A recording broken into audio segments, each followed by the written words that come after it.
Hello, everyone. This is your host, Wade Franson, and I'm here with an incredibly exciting sneak peek with a very special guest and a special co-host whom you'll meet in a moment, who has never appeared on the show before, and I'm very excited to introduce her.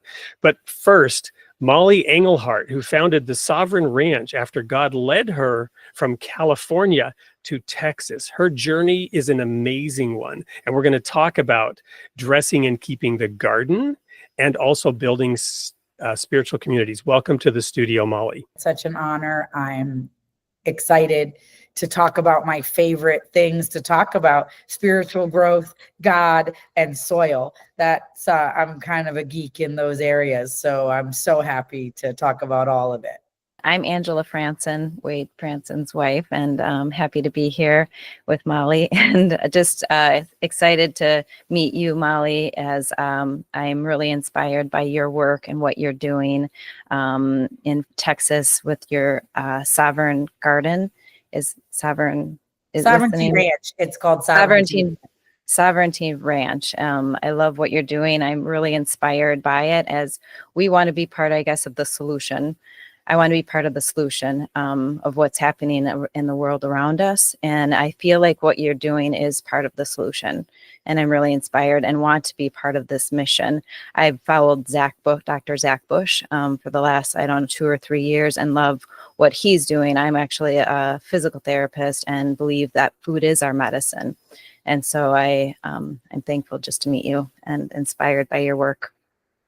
I love Dr. Zach Bush. He's super inspirational. I know him in real life, and I love him on Instagram and all the places that I get to hear him on podcasts. I think that when we think about, being part of the solution, even in that context, I want to shift the way that we think about it a little bit. We are the keystone species on the planet. It is our job to have dominion. It is our job to care for the garden, as he was saying, and so when we start to see ourselves as outside of or separate from the earth, separate from God, separate from creation, separate from nature, is when we think we have to be part of the solution. But if we can just integrate into our proper role on the planet, which is the keystone species, and remember we are divine and we are meant to be here, then anything is possible. And the way that I'm, being led and having that role is really to reconnect with these older ways of farming, where you're much more self-reliant and self-sufficient, and you're building soil and you're building this incredibly healthy microbiome that lives in the top 8 inches of topsoil. But when you think about that, it might seem disconnected from humanity, but 70% of that microbiology is also compatible with a healthy gut. And so when we think about all of the sickness that's going on the planet, it's not just that food is thy medicine. It is literally that soil is our medicine. We are designed by God to eat of the soil. So when we eat a vegetable that comes from a local farmer, or we grew it ourselves, it has all this microbiology. And if we think back to our grandmothers or our great grandmothers taking a head of cabbage and rinsing it and turning it into sauerkraut, that microbiology was then replenishing the microbiology in ourselves. But right now we eat of a sterile system and we are becoming sterile.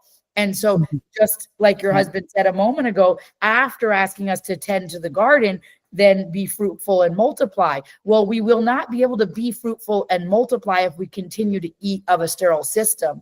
And so I believe that reconnecting with nature and building healthy soil is a connection to God. And when we have that creation in us from our food, we say, trust your gut instincts. What's your guttural feeling? That all comes from our relationship to nature and our relationship to creation, and microbiology in the soil is literally the foundation of creation on this planet, like in this physical realm that we live in. Yeah, beautiful. I love that.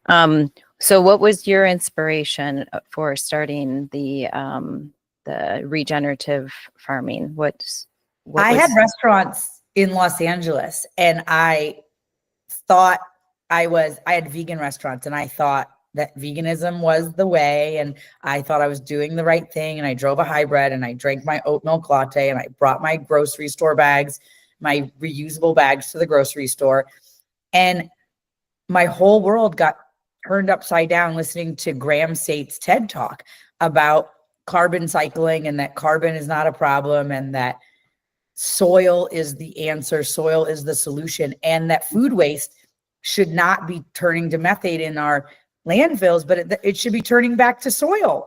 And I thought, oh my goodness, I have these vegan restaurants and I'm creating so much garbage, so much methane.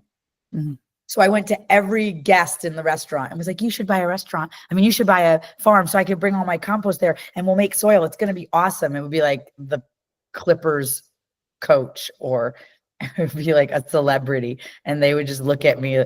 Oh. So one day I realized I'm the one I've been waiting for. I have to buy a farm.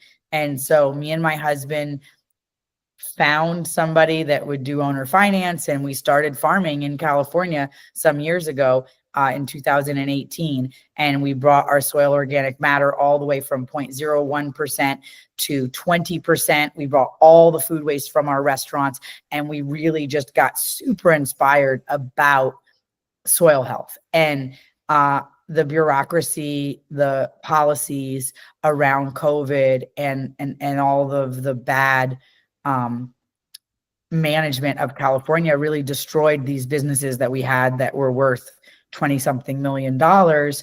And now we're starting over in Texas. And I didn't imagine that was the path that God had me on, but here I am out on the skinny branches asking for guidance every day. Awesome. Thank you. I can't wait to hear more. Everyone, please join us for episode 125 on November 19th at 8 p.m. Central Time.